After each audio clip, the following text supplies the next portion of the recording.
VLUCA equals good data, data equals good maps, maps equals money, and all of those things are what let us plan. And so the reason we invited Monica to present before this next panel, and I'll get you all to come on up on stage, is when we were thinking about communities and regions, we realized that there are some really good examples, opportunities, and resources that we wanted to showcase. And these are three regions that if you haven't heard about today, I hope you will find them afterwards and connect with the kind of work that they're doing. So I'm going to come sit down with you all. And we called this Wired for Prosperity, Driving Regional Progress Through Broadband. And the idea here is, I don't think I need to tell anybody in the room that we're not building broadband for the sake of broadband. It's because of all of the other things that it facilitates in terms of economic growth, education, healthcare, transportation, and just the strength of our communities. And so as we were prepping, we talked about how broadband is infrastructure. It's not the end goal, but it enables outcomes in all of those areas, and you're going to hear about that today. But the other thing, whenever I put together a panel, I want to make sure that people who walk away understand that partnerships, what makes the thing work. Partnerships are essential, and all of you all listening to us are also part of regional ecosystems, and so it's not a solo effort. And while you can do it alone, as you'll hear today, you can accomplish a lot more if you work in partnership with other people. So I want you all, our audience, to listen for how partnerships are actually functioning in the different communities. So we have with us Jose Peña, who is the IT director for the city of Pharr, Connor Sadro, who's the regional broadband director with DETCOG, and Keralee Clay, President and CEO of the Amarillo Area Foundation. And we're going to kick off with Jose. So in Pharr, that they're actually featured in our publication that's on your tables. They're a really excellent example of municipal ownership.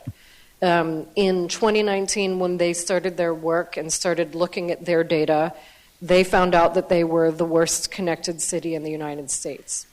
And over 3.5 years with lots of hard work, they're now at 53% adoption. And they used revenue bonds and ARPA funding to get their work started. And so I think they have an example of sustainable municipal ownership.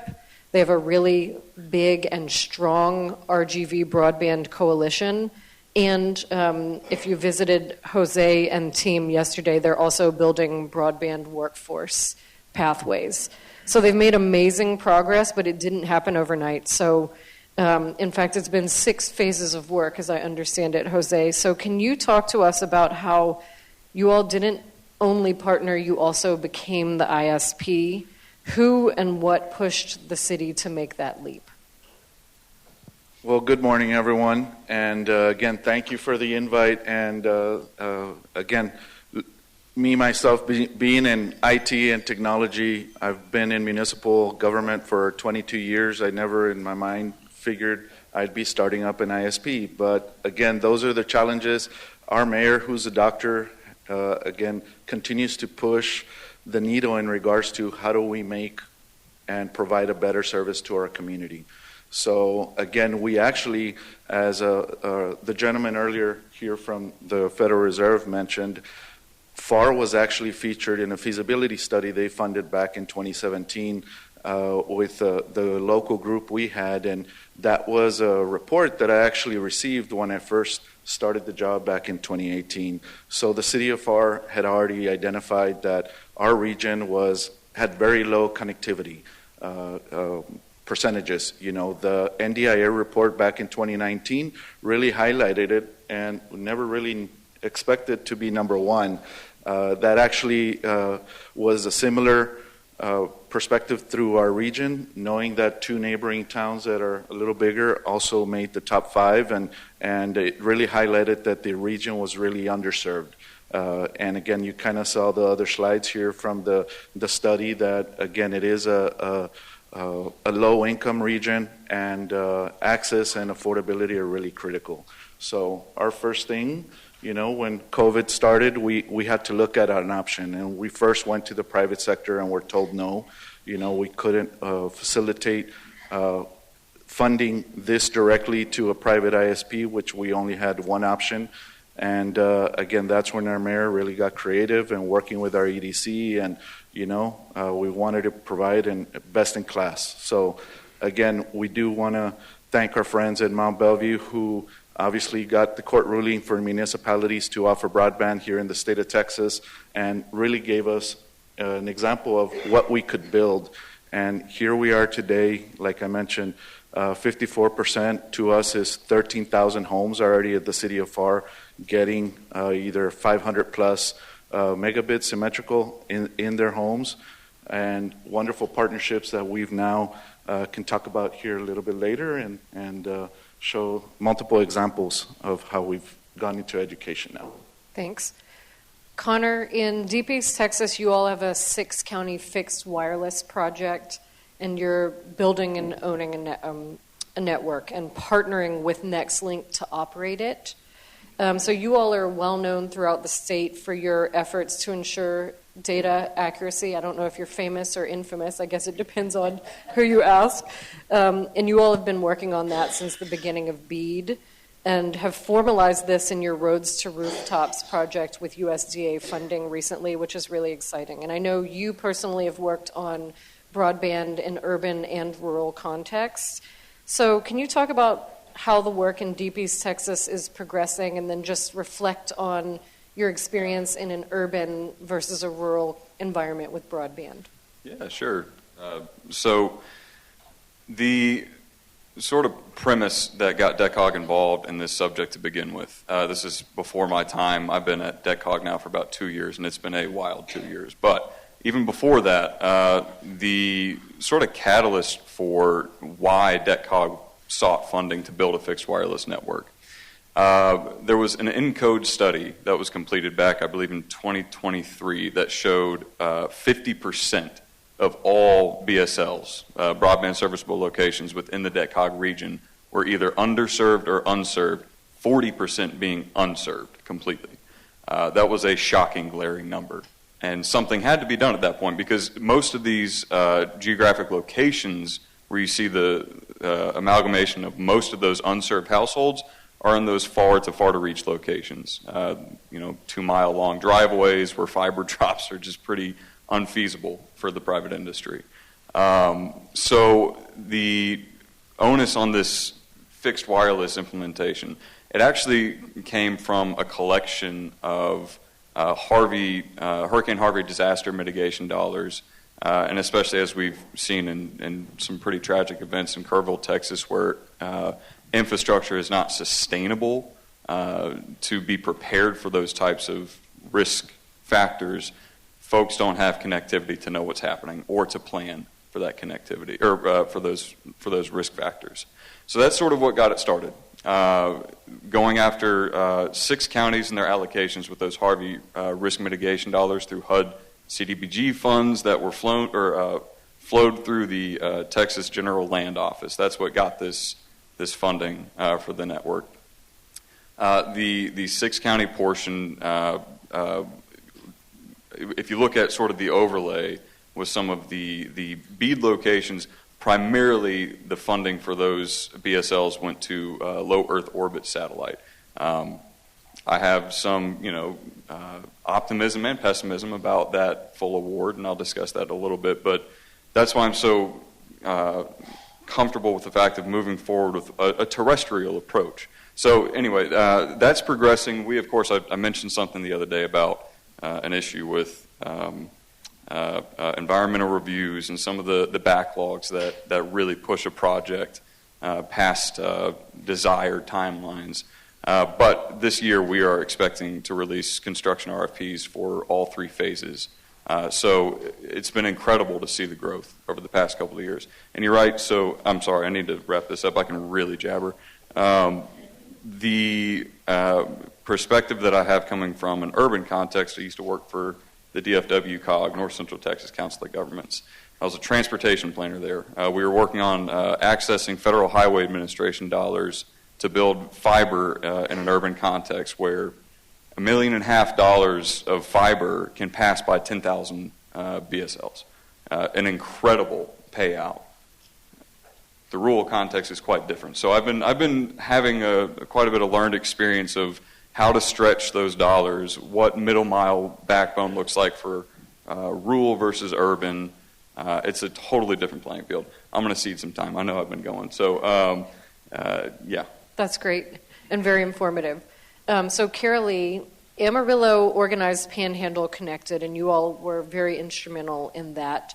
You all began conducting surveys and, like many others, looking at data and learned that you all were underconnected. And so the way that you all approached this was through an education lens and built a very impressive fiber ring in partnership with 61 schools through Region 16. So you all have really focused on middle mile and community-wide benefit. I know you all are also using and thinking about the role of AI in local government and economic development.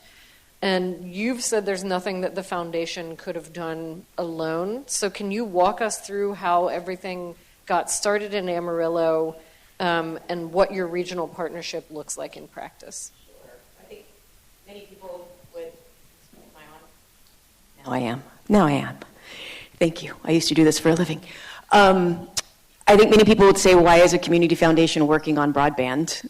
And when my board selected broadband as one of our strategic areas to focus on, that was my question as well. But I think, just to give you a little background of our region, the Texas Panhandle, so we are the Amarillo Area Foundation, but we serve the upper 26 counties of Texas. So it's essentially the size of West Virginia. Amarillo has about 200,000 folks in it. The Texas Panhandle has about 440,000. So it's a very diverse demographic. It's a very diverse, we have a lot of ag, but some it's more food production. So there's a lot of things we're all trying to deal with in a very large scale. And I also want to share with you all not just what went well, but I want to tell you the times we fell on our face, because I think that's more helpful in some respects. So we came into this thinking we just needed to educate our local governments and to help them understand why they needed to all come together. And what we didn't do was build trust with them first. So we got them all in a room and said, there's this generational amount of money coming down the pipe, and we all have to get together and take advantage of it. And they kind of looked at us like, we don't need that, we're fine. So we did not do that trust building part first. And that was a good lesson for us to learn, and we've gone back to do more of that. But then we did look at looking at the data that we had. We found that we did have a lot of DSL and older technologies, but even the fiber that we had didn't have redundancy. So one backhoe takes out a fiber, and you have a town out, not for hours, but for days, until that provider could come and get that corrected. So even if they could afford it, even if they had adopted, it's not reliable. They cannot say this is how they're building their business. So when we started talking to Region 16, that was one of the things they looked at for their schools, because their schools were being affected when they had those outages. So then we started looking at how do we build a ring. So I am not the technologist up in this, I'm just an accidental techie. But they started thinking how they could build a fiber ring to all of their schools, which we have 62 ISDs in the Texas Panhandle. So, and Region 16 was able to bring 60 of those on board, and then later a 61st to be part of this fiber ring. It gave it redundancies, and it also they were going to put in a great deal of dark fiber as well. So they wanted to make sure they weren't only just serving their schools, but they were leaving room to serve the towns. And when they pull this fiber through, they're obviously not just going to the school, but it's going right past the library and right past the businesses. And so they're able to really fund that school, that area. Well, we applied for the middle mile grant, and we did not get the middle mile grant.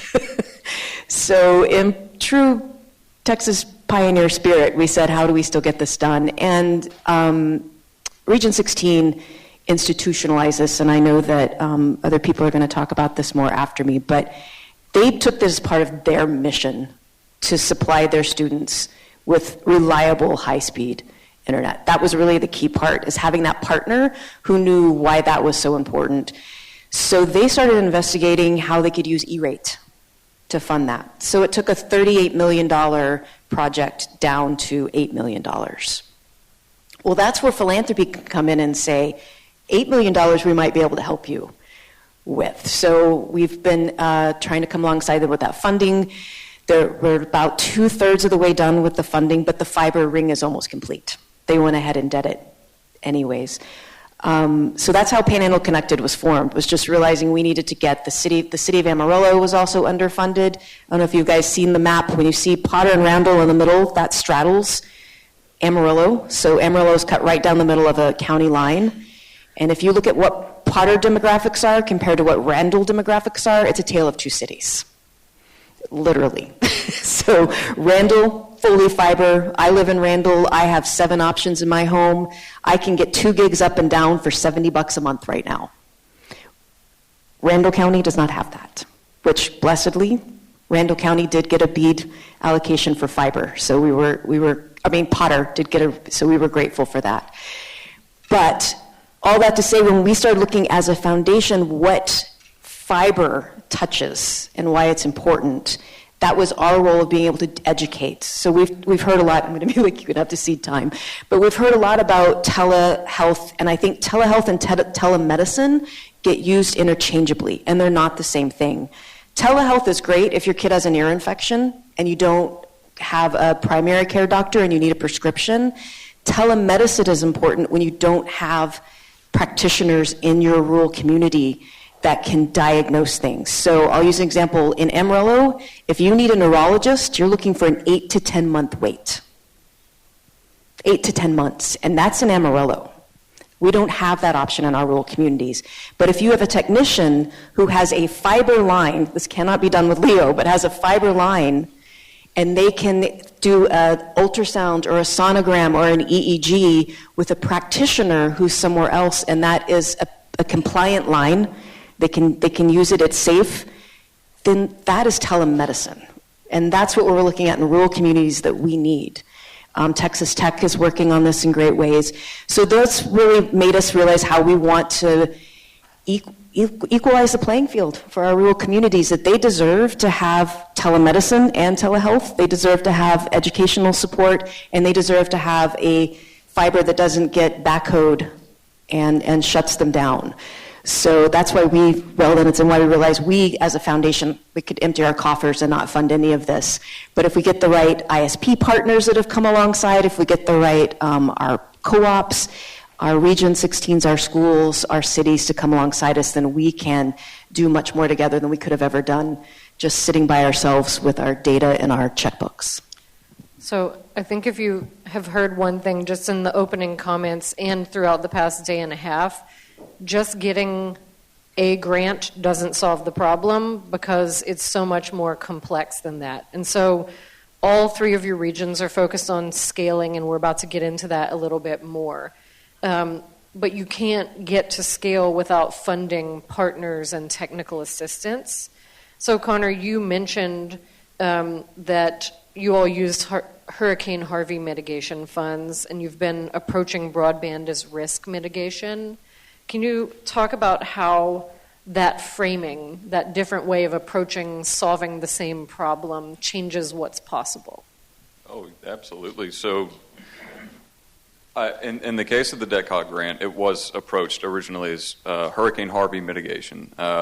Primarily, high percentage affected counties from Hurricane Harvey needed an update to their infrastructure. And that folded into the context of broadband, again, like I said, for risk alerts or for planning that is not going to be accomplished by antiquated sitting by the TV with grandpa to jot down some notes and figure out where you might go. You have real-time activation of a network that will support that real-time planning. That was sort of the first idea. And I like the idea of where does an innovative approach push into the topic of broadband, because that's seemingly been my whole career at this point, is finding the outlying routes into this. As we see a flush of federal funding, state funding, we all know it's still not going to be enough.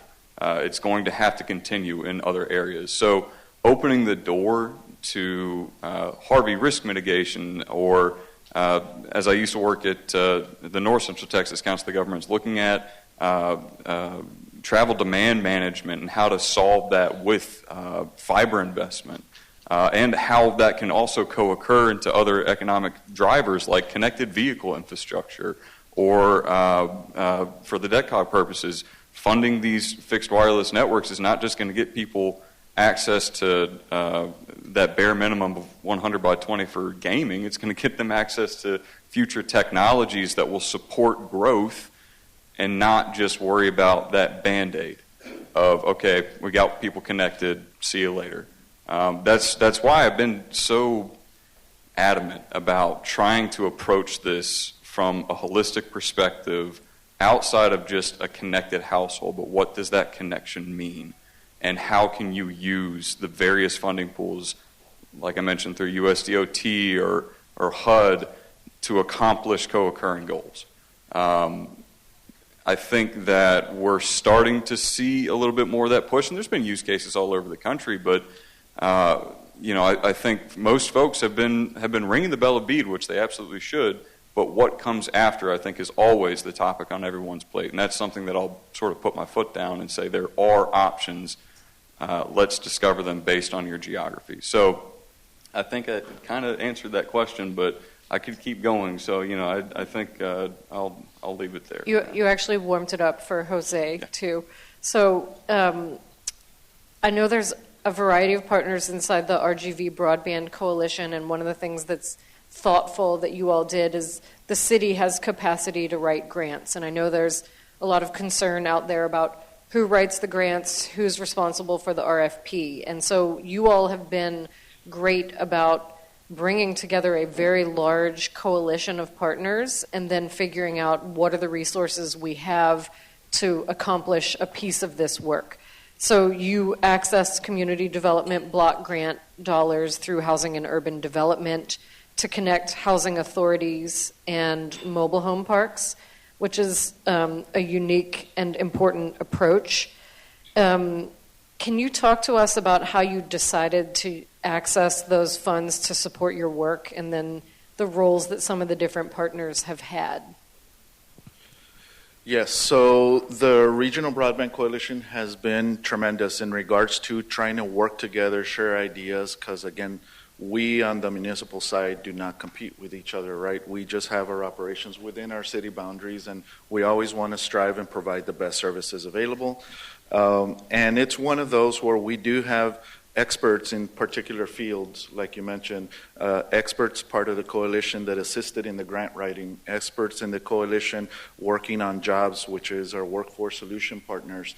We have experts in the coalition that are in education as well, and our nonprofits that specialize programs. So we definitely rely on these partnerships, as well as now our partners who even helped the funding for this grant, which is Valley Baptist Legacy Foundation and Methodist Healthcare Ministries, who again through them, and obviously our state broadband office, who through them we're able to now stand up this new operation, and taking the city of Pharr services to the next level, because again we want to help the region in itself. We're serving a 4-county area, and we see and we understand the need for broadband jobs. I ourselves still have broadband jobs I have not been able to fill for our operational needs internally, and it's one of those where we need these skills. We do have people that are specialized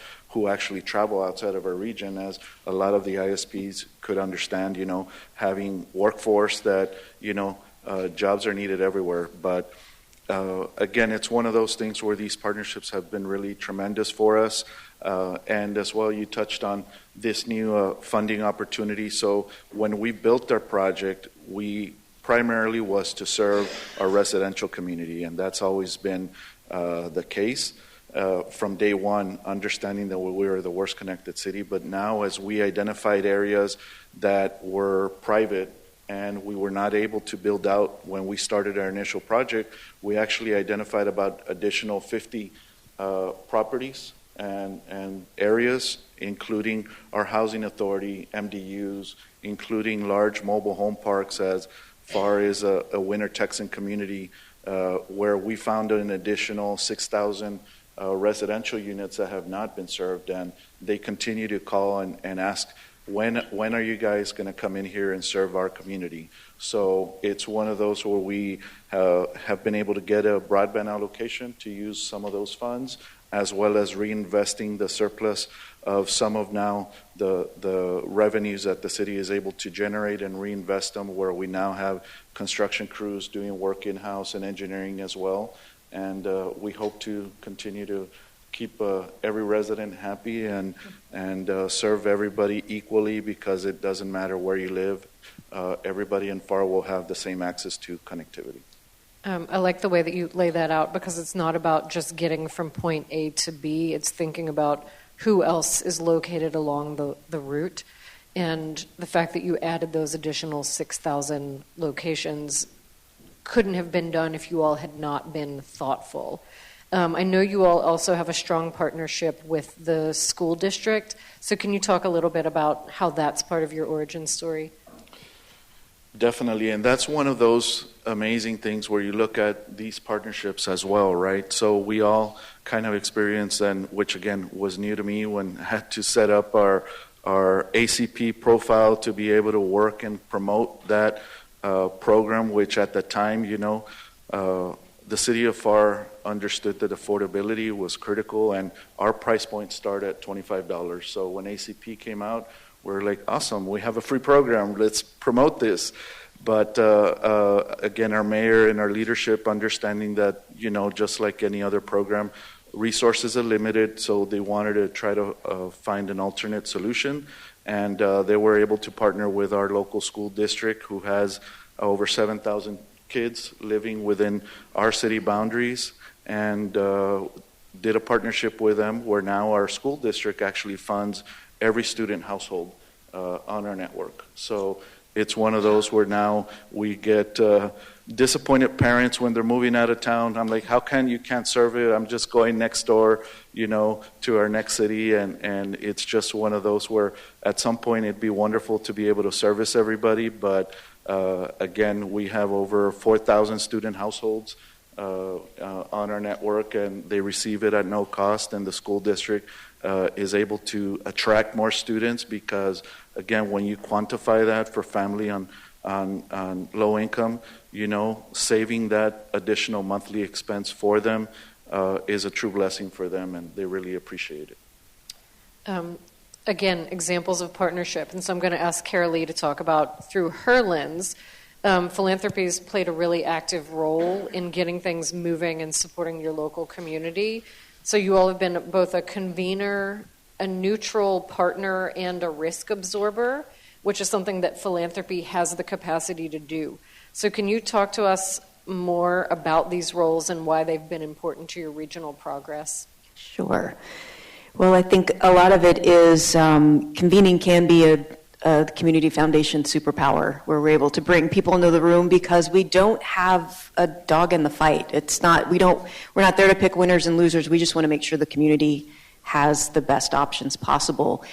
And so that has allowed us to bring people into the room that maybe not sit in the room very often together, but also have the opportunity to educate people who may be a little more myopic in their view. Like the city of Amarillo can get a little myopic about the city of Amarillo without understanding that if you don't have these rural communities coming to the city of Amarillo, you're not going to exist anymore. So being able to kind of give them data points and education and advocacy.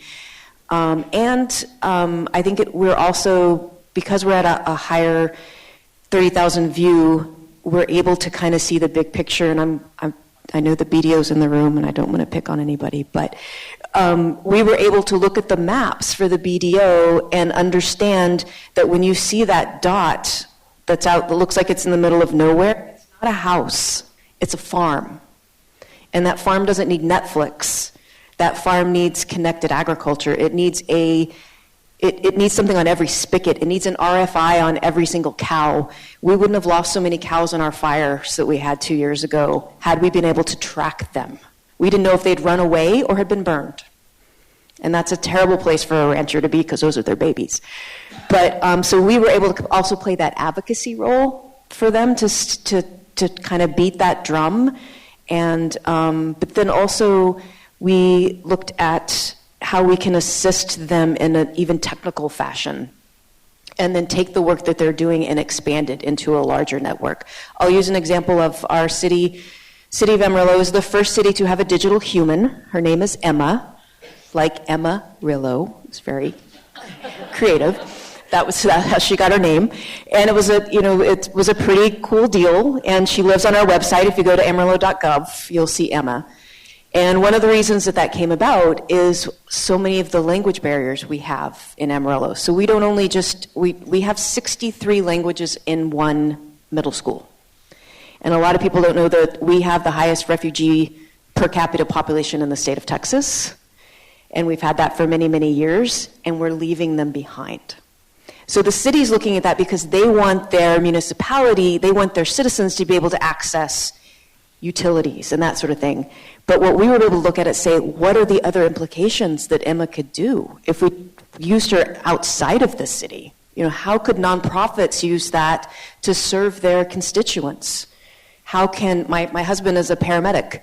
How many times he's rolled up on someone at 3 a.m. who doesn't speak English, and he can't find someone to translate at 3 a.m.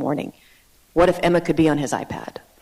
So we're trying to help them broaden their view of ways they could use this technology beyond just municipal needs.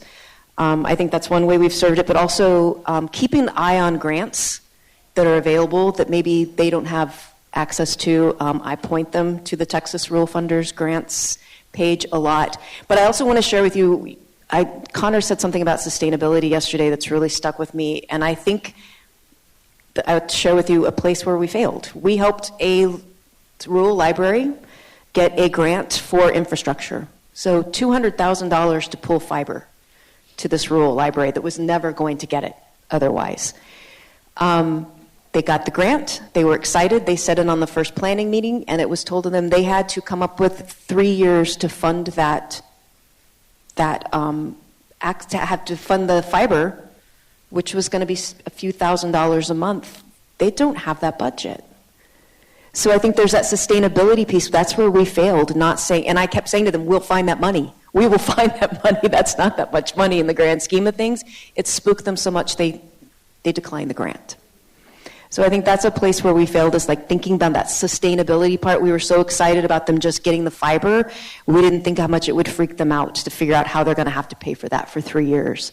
So I think that as we're all looking at how we go past BEAD, how we go past whatever funding is available right now, how do we continue to sustain these smaller rural communities that don't have that kind of capacity to take up that lift when the federal dollars are gone?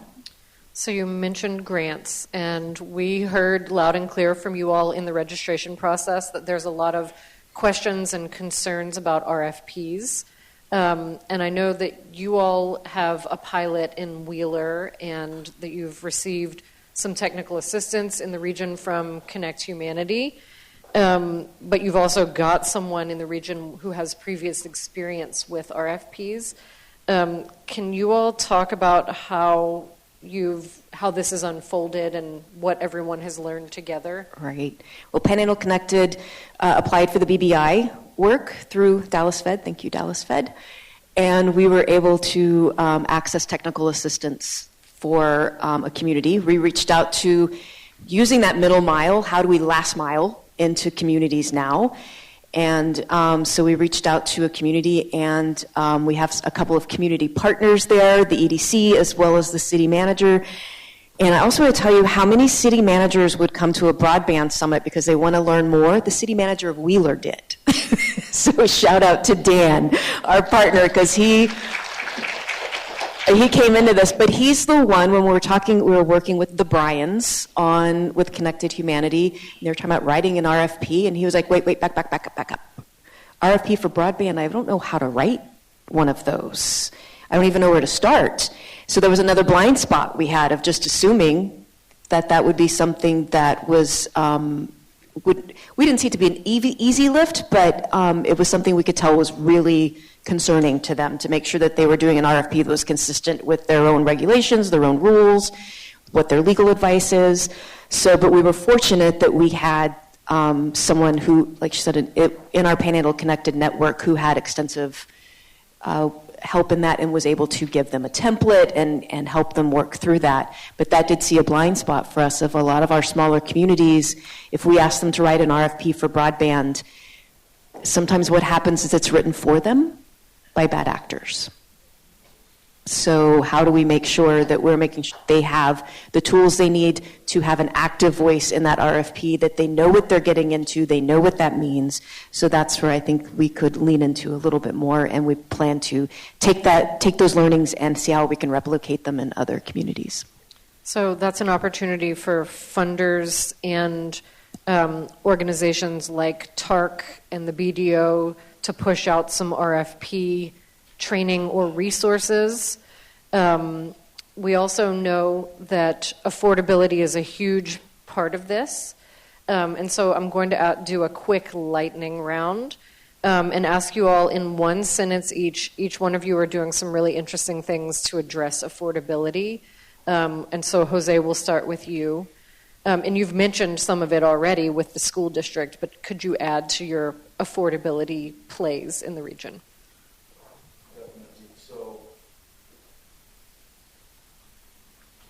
Definitely. So again, like I mentioned, our plans, they start at $25, $50, or $80. It's one of those where it was the core of the value of why we built the network. You know, our EDC, again, we had to survey our city. We had to work with our EDC so that the revenue bond approval could happen. We had to provide the sustainable model. We had to provide the take rate that we had to succeed in order to obviously make this work. And again, affordability was the main core reason why this network was built. Again, taking it a step further, like we mentioned, the partnership with the school district, which was, you know, kind of an afterthought after the ACP program came about, and obviously made this a national priority where, you know, making the service affordable was really key, not just accessible. But again, those are the kind of things that we try to push and emphasize so that we can continue to help the community directly by providing this impact. And a recent study, because again, we always value customer service, and our net promoter scores of over 80 at our ISP in our city. One of the things is, how much did you save by transferring your services from your previous provider over to us, or did you not have one? And we take those percentages across our subscriber, and again, that number hit $9 million of savings over the last 12-month period of money in the pockets of our residents. So again, that's kind of our next phase, looking at that economic impact. And again, we do hear from our residents as soon as the fiber line is cut because their gardener was working outside or their dog went to town on our lines. But again, we provide those letters, so we do know we have a high concentration of people who work from home. And it's one of those where, again, within a couple hours, our services are restored, and we value everybody who lives and works at the city of Pharr. What about you, Connor? So DETCOG has been able to gather funding. We can sort of control that narrative a little more of affordability. If you don't have that control factor, I'm going to get heat for this, but that's where the permitting strategic conversations come into play. I'm going to leave it to that one sentence and not dig myself a hole. So. also trying not to dig a hole. You can't have affordability if you don't have competition. And in our rural communities, like I said, I have 7 opportunities. We are rural communities who have 0 or 1. So there's no reason for them to be more affordable. Where I'll try to soften that is that what can we do to help them get more homes to want their services? Part of that is through our Digital Navigator program. If people learn more about how they can use the internet and how it actually improves their life, then they see more of the value of having internet in their home. So I think part of that is helping our community members understand that this can really improve your children's education. It can improve your ability to run a business from home, your connected farming. So how can we help our ISP partners have more uptake? And that can be showing the value of internet, whether it be telemedicine, telehealth, to our community members. I think that's a way we can try to also come alongside them. So we're going to look to the future in this next set of questions. Connor, I know you and others on the panel are proponents of dark fiber because it lets you expand in the future. In Deep East Texas, there are a number of communities slated to receive satellite. How are you all balancing the technologies, and what impact has this had on your planning? So I want to go back actually to a panelist with Brian and Alan. I really appreciated having that delta of broadband construction that leads to economic growth. Now, whether that construction be terrestrial fiber or builds for towers, whatever that may be, that is the primary highlight that I saw, was that it was construction based. If you're investing within on the ground assets in your community, that is pretty much the only understanding that we have for 10-year or long-term economic growth. My thing with LEO is not that I believe it to be, an backwards technology whatsoever. It is a very usable technology within our most rural areas. And what I mean by that is, we've looked at studies, and there was the Purdue study months ago that, with readily publicly available data from some LEO companies, that showed if there are 6 households within a mile radius, you add a 7th, that bandwidth goes down. And so if we're being real and we're focusing on this, where I'm not going to get into a legal issue with my NTIA license or anything, but the areas that have been preliminary funded with BEAD, I'd say roughly over 50% of our geography in the DETCOG region went to LEO. That's tens of thousands of households. I think there needs to be a little bit more proof in the pudding of the capacity for that, especially as a promise for during that 10-year federal interest period, that the constellation capacity will be prioritized to those locations. I am pessimistically optimistic to the degree that I want to see. I hope that the proof will be in the pudding, and I hope that over the next 10 years that we'll be able to continue growing those constellations. We'll be able to continue offering that at an affordable rate as well for our constituents. But right now I'm uneasy. I'm a little uneasy with the prioritization over that and the on-the-ground benefits that we see from providing constructed, like you mentioned, dark fiber or open access middle mile, and how that will actually drive other facets of economic growth, transportation growth, healthcare growth. We have that proof. So again, pessimistically optimistic, but at the same time, it's something that I will be paying attention to very closely, and very grateful that we do have a resource right now to extend fiber backhauls, and especially partnered with DETCOG's Site Select, an economic tool to help folks literally select sites for their economic growth. Those things are readily available to us as just absolutes. We can see growth patterns. So anyway, I think that's sort of where I'm landing on all this, and very grateful for the fact that we do have that incoming infrastructure to support that. So fair. So while we're serving up easy questions, Jose, one of the challenges we've talked about over the past couple of days is workforce. And broadband at this scale is a new workforce area that people are, I think, just starting to wake up to and try and figure out. You all received a workforce grant from the BDO that will allow you to provide the fiber training in your region. Can you talk to us about this project and particularly who you're partnering with and the role of internships? Definitely. So again, this was one of those projects and initiatives that were brought over to our region through the Broadband Coalition in the Rio Grande Valley, and it's one of those where they looked at the entities as to who wanted to take the lead. And once we were asked if we wanted to, the city of Pharr doesn't say no to anything. We take that as a challenge, and again, we do have excellent staff members who at our grants department as well, and through our leadership, how we get funded and organized. But again, working with the newly created adult high school in our region that was headquartered there in Pharr, working with the nonprofits of Connect Humanity, the Broadband Coalition, as well as IDRA, the Intercultural Development Research.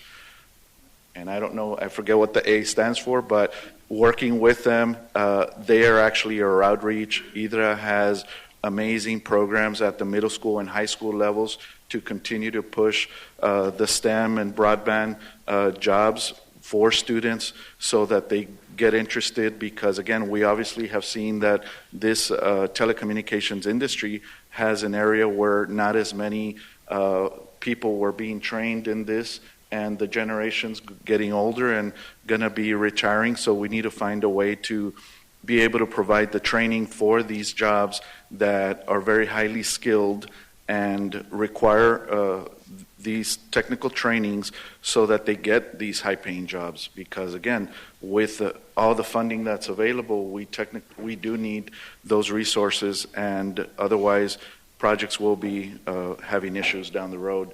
So again, we also obviously then partnered with our workforce solutions of our region as well, so that we could provide that internship and job experience placement, which again, the model is a month in class, doing the education, doing the hands-on lab work, and then month 2, each one of these gets placed in the broadband industry in regards to where they're doing an extra month of actual job placement work. And hopefully from there they get permanent jobs and continue to move on in their careers. But again, it's an excellent opportunity that we were given this blessing to get it going, and we're looking forward to provide more results. Thank you. And Keralee, we don't want to leave you out. So we know that your region is poised for serious growth in AI and data centers. What are the questions that the region is grappling with right now, and what might be possible because of this growth in the region? Grappling is a very delicate, nice word to put it with. There's been lots of yelling and mudslinging, frankly. It has been interesting. So we do have, it will be the largest one on the globe when it comes in, and a couple of others around that. But I also want to clarify, we've got the giant data center, but we also have these smaller data centers that are coming alongside the fiber ring that's actually amplifying that fiber ring in a great way. So I think we have to be careful when we're talking about a data center that we're being clear, what it's being used for. But it is causing a lot of consternation around, obviously, natural resources, water, and a lot of that. I think the role that we're trying to provide is to give everyone the same data, because everyone's not working from the same information. But the workforce is going to be the biggest challenge. And it's happening right now as we're building. We don't have anyone to build homes or commercial buildings because everyone cannot afford to pay them what these large data centers are now paying our construction workers to come in and work. So it's already hitting us there. And then, of course, the infrastructure of childcare. Where are these new workers? Where are we going to put their kids when we're already in a childcare desert?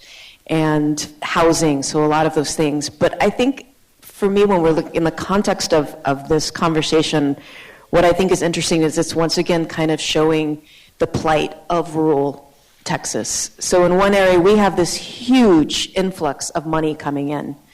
But you go to the opposite corner of the Texas Panhandle, and they don't have the infrastructure or the speed to use AI, much less get trained on how to use it. So they're going to be left further behind as AI is becoming a huge part of our economy in the Texas Panhandle. So I think we still have that thing of how do we make sure that we're not leaving out our kids in rural communities to even learn how to use AI.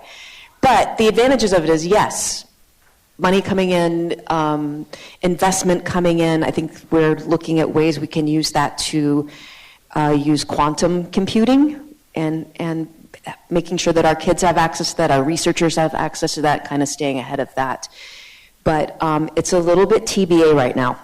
But it will, we're going in eyes wide open that ready or not, like it or not, the face of the Texas Panhandle is going to be changed because of this. And how do we take advantage of the opportunities that's bringing, but also how do we try to mitigate some of the possible risks as well? And I know a lot of other parts of rural Texas are facing the same thing. There's a town outside of Matador that basically that data center doubled their population. So how do you deal with that, doubling a population in a couple of years? So any of you who have similar problems and would like to thought partner on this, I would love to hear from you, because we're all going to be trying to figure this out as we go, because unfortunately right now it's kind of happening to us, not with us. So we're trying to make sure we can bring the community along past just whether it's right or wrong. It's happening. How do we take advantage of the opportunity and mitigate the risks as a community and as a coalition? So I think this idea that we need to work together in groups, and you want to do things with and not to the communities. But there also the fact that there is huge opportunity and possibility if you are thoughtful and strategic and figure out what resources you have versus the resources you need. And so I am thankful to all of these panelists for their willingness to be honest about the challenges that they're working on, but also I hope you've heard a success or two that you'll take home with you today. So join me in thanking them.